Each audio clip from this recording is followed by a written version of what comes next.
성공한 사람은 이렇게 말합니다. 나는 내가 노력해서 여기까지 왔다. 실패한 사람은 또 이렇게 말합니다. 나는 의지가 약해서 여기까지밖에 못 왔다. 그런데 한 신경과학자가 30년 넘게 인간과 동물을 연구한 끝에 아주 불편한 결론을 내립니다. 둘 다 틀렸습니다. 당신의 성공도 온전히 당신 것이 아니고 당신의 실패도 온전히 당신 탓이 아닙니다. 우리가 가장 마지막까지 붙잡고 싶어 하는 것, 바로 노력과 의지마저도 사실은 내가 만든 것이 아닐 수 있습니다. 오늘 다룰 책이 던지는 질문은 단순하지만 무겁습니다. 자유의지가 없다는 사실을 정말로 받아들인다면 우리는 무기력해질까요? 아니면 오히려 조금 더 가벼워질까요? 많은 사람은 이 생각을 두려워합니다. 모든 게 이미 정해져 있다면 노력할 이유가 사라지는 것 아니냐고 묻습니다. 자책할 이유가 사라진다면 양심까지 사라지는 것 아니냐고 걱정합니다. 하지만 이 책의 답은 정반대에 있습니다. 자유의지가 없다는 말은 아무렇게나 살아도 된다는 뜻이 아닙니다. 오히려 우리가 사람을 바라보는 방식, 실패를 해석하는 방식, 처벌과 책임을 다루는 방식 자체를 다시 세워야 한다는 뜻에 가깝습니다. 로버트 세폴스키는 스탠퍼드 대학의 신경과학자입니다. 그는 케냐의 사바나에서 30년 동안 비비 원숭이를 관찰했고 인간의 스트레스와 행동을 연구해왔습니다. 2017년에 낸 전작 행동은 1000쪽에 달하는 인간행동 분석서였습니다. 그가 2023년에 새 책을 냈습니다. 제목은 Determined입니다. 한국어판은 모든 것은 결정되어 있다라는 제목으로 2026년 4월 문학동네에서 출간됐습니다. 이 책의 주장은 놀라울 만큼 단순합니다. 인간에게 자유의지는 존재하지 않는다고 말합니다. 세폴스키는 이 결론을 가볍게 던지지 않습니다. 그는 신경과학, 유전학, 진화생물학, 심리학, 사회학의 자료를 길게 쌓아올린 뒤 결국 같은 자리로 돌아옵니다. 우리가 내가 선택했다고 믿는 순간조차 사실은 이미 수많은 원인들이 밀어올린 결과라고 봅니다. 우리는 보통 이렇게 믿습니다. 타고난 건 어쩔 수 없지만 그래도 의지로 극복할 수 있다. 재능은 운일 수 있습니다. 부모를 고르는 일도, 태어난 나라를 고르는 일도, 어린 시절의 환경을 고르는 일도 우리 힘으로는 할 수 없습니다. 그런데도 우리는 마지막 보루처럼 이런 말을 붙잡습니다. 그래도 노력은 내 것이다. 세폴스키는 바로 이 믿음을 정면으로 반박합니다. 의지력, 투지, 끈기, 자기 절제력은 하늘에서 갑자기 떨어지지 않습니다. 그 모든 것은 결국 전두엽이라는 뇌 영역의 작동에서 나오고 그 전두엽은 호르몬, 유전자, 어린 시절의 환경, 태아기 영양 상태, 스트레스 경험의 영향을 받아 만들어집니다. 당신이 새벽에 일어나 책상 앞에 앉는 장면을 떠올려 봅니다. 그 결정은 정말 어디서 왔을까요? 어젯밤에 얼마나 잤는지가 영향을 줍니다. 오늘 아침에 코티솔 수치가 영향을 줍니다. 어릴 때 부모가 어떤 방식으로 당신을 대했는지도 영향을 줍니다. 그 부모를 만든 또 다른 부모의 삶도 영향을 줍니다. 그 너머에는 유전자, 계급, 문화, 시대, 진화의 역사가 놓여 있습니다. 세폴스키의 논리를 끝까지 밀고 가면 결국 우리는 빅뱅까지 거슬러 올라가게 됩니다. 우스갯소리처럼 들리지만 그가 말하려는 핵심은 분명합니다. 원인 없는 선택은 없습니다. 미국에는 이런 격언이 있습니다. 가난하게 태어나는 건 네 잘못이 아니다. 그러나 가난하게 죽는 건 네 잘못이다. 한국에도 비슷한 정서가 있습니다. 노력하면 누구나 성공할 수 있다. 듣기에는 공정해 보입니다. 하지만 세폴스키의 관점에서 보면 이 말은 가장 잔인한 허구에 가깝습니다. 가난하게 죽은 사람도 부유하게 죽은 사람도 자신이 통제하지 못했던 인과의 끝에 서 있습니다. 성공한 사람은 성공할 수밖에 없었던 조건 위에 있었고 실패한 사람은 실패할 수밖에 없었던 조건 위에 있었습니다. 물론 이것은 성공이 아무 가치 없다는 뜻이 아닙니다. 다만 그 성공을 전부 개인의 공로로 돌리는 순간 우리는 보이지 않는 운과 환경을 지워버립니다. 반대로 실패를 전부 개인의 잘못으로 돌리는 순간 우리는 한 사람을 여기까지 몰고 온 수많은 조건을 보지 못하게 됩니다. 당신의 성공도 오직 당신이 만든 것이 아닙니다. 그리고 당신의 실패도 오직 당신이 만든 것이 아닙니다. 1983년 신경과학자 벤저민 리벳은 유명한 실험을 했습니다. 그는 사람들에게 원할 때 손을 움직이게 한 뒤 그 순간 뇌에서 무슨 일이 일어나는지 정밀하게 측정했습니다. 결과는 충격적이었습니다. 사람이 이제 손을 움직여야겠다고 의식하기 약 0.3초 전에 이미 뇌에서는 움직임을 준비하는 신호가 발생하고 있었습니다. 의식이 먼저 명령한 뒤 몸이 움직인 것이 아니었습니다. 뇌가 먼저 움직일 준비를 했고 의식은 그 뒤에 따라와서 내가 결정했다고 느꼈습니다. 그렇다면 의식은 무엇을 하고 있는 걸까요? 세폴스키의 관점에서 의식은 종종 운전자가 아니라 해설자에 가깝습니다. 이미 벌어진 일을 뒤늦게 해석하고 거기에 내 선택이라는 이름표를 붙입니다. 세폴스키는 여기서 한 걸음 더 나아갑니다. 행동이 일어나기 직전에 0.3 초만 보지 말라고 말합니다.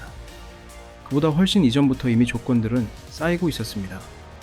손을 움직이고 싶다는 의도 자체도 통제할 수 없는 선행 조건들이 만들어냈다고 봅니다. 물론 여기서 반론이 나옵니다. 모든 것이 결정되어 있더라도 합리적으로 판단할 능력이 있다면 책임을 물을 수 있지 않느냐는 반론입니다. 이 입장을 양립주의라고 부릅니다. 철학과 법학계에서는 오랫동안 중요한 주류 입장이었습니다. 하지만 세폴스키는 이 관점을 비역사적이라고 비판합니다. 그 사람의 합리적 판단 능력 자체가 이미 생물학과 환경의 산물인데 어느 순간 갑자기 그 인과사슬을 끊고 여기서부터는 네 책임이다 라고 말하면 너무 임의적이라는 비판입니다. 역사를 보면 우리는 이미 비슷한 전환을 여러 번 겪었습니다. 중세 유럽에서는 간질 환자를 악령에 들린 사람으로 보았습니다. 어떤 사람들은 실제로 화형에 처해졌습니다. 하지만 지금 우리는 간질을 의학적 질환으로 이해합니다. 마녀사냥은 사라졌습니다. 노예제도 폐지됐습니다. 한때는 너무나 당연해 보였던 처벌과 낙인의 논리가 시간이 지나면서 완전히 다른 언어로 바뀌었습니다. 세폴스키는 자유의지에 대한 믿음도 언젠가는 그런 자리에 놓일 수 있다고 말합니다. 우리가 지금은 그 사람이 나쁜 선택을 했다고 말하는 많은 일들이 미래에는 그 행동을 만든 조건을 봐야 한다는 말로 바뀔 수 있습니다. 세폴스키는 자책도 그런 변화의 대상이라고 말합니다. 당신이 과거에 했던 나쁜 선택을 떠올려 봅니다. 그 나태하게 보낸 세월, 그 잘못된 관계, 그때 왜 그렇게밖에 못했는지 아직도 이해되지 않는 순간이 있을 겁니다. 하지만 세폴스키의 관점에서 보면 그때의 당신은 그 시점의 유전자와 호르몬과 경험이 만들 수 있었던 방식으로 행동했습니다. 다른 결과를 낼 수 있었던 또 다른 당신은 실제로 존재하지 않았습니다.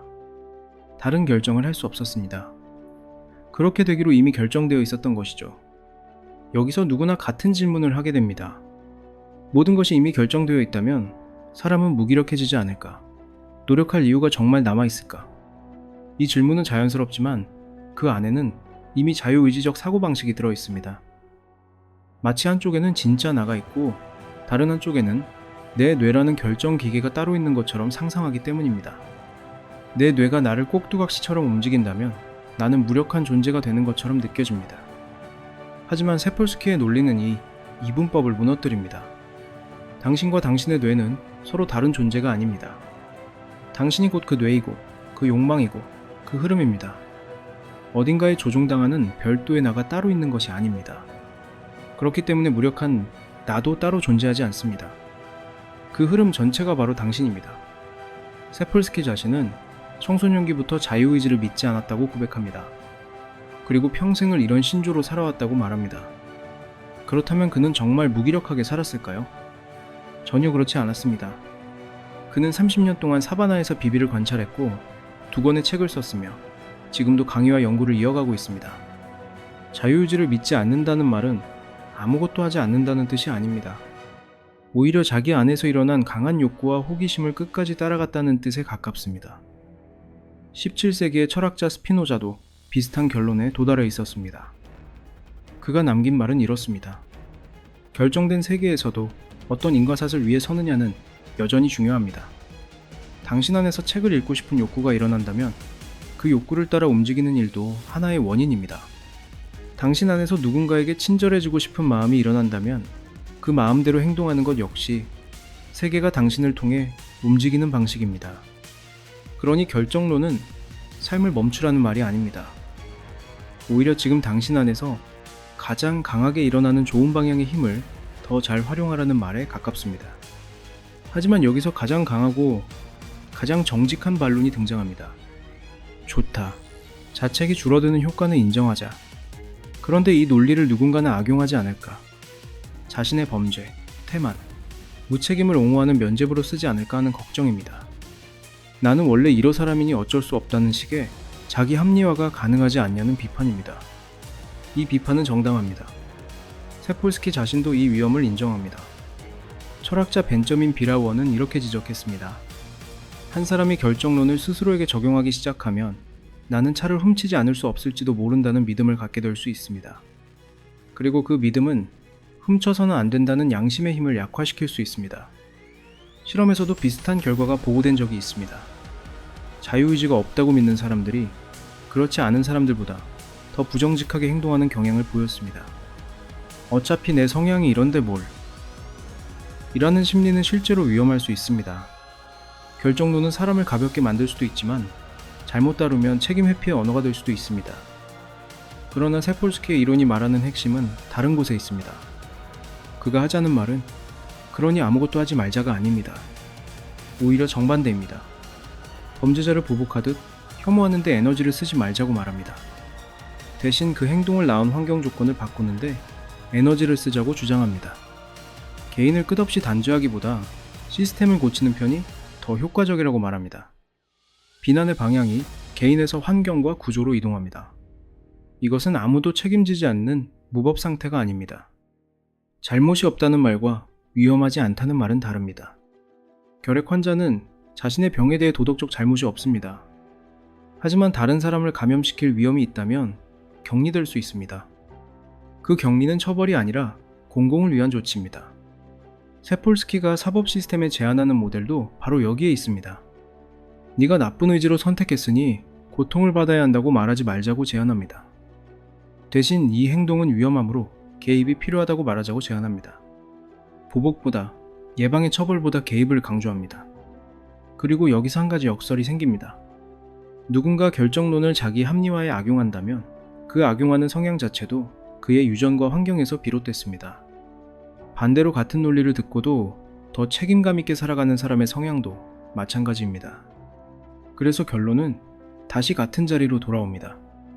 좋은 환경과 교육을 통해 책임감 있는 성향 자체를 만들어내는 일이 단순한 처벌보다 훨씬 중요해집니다. 정직하게 말하면 이렇습니다. 세폴스키의 이론을 개인 윤리의 면죄부로 쓰는 것은 이론을 잘못 사용하는 일입니다. 하지만 그런 악용 가능성이 실제로 존재한다는 사실도 외면해서는 안 됩니다. 이 이론은 사회 시스템과 제도 개혁의 언어로 쓰일 때 강력합니다.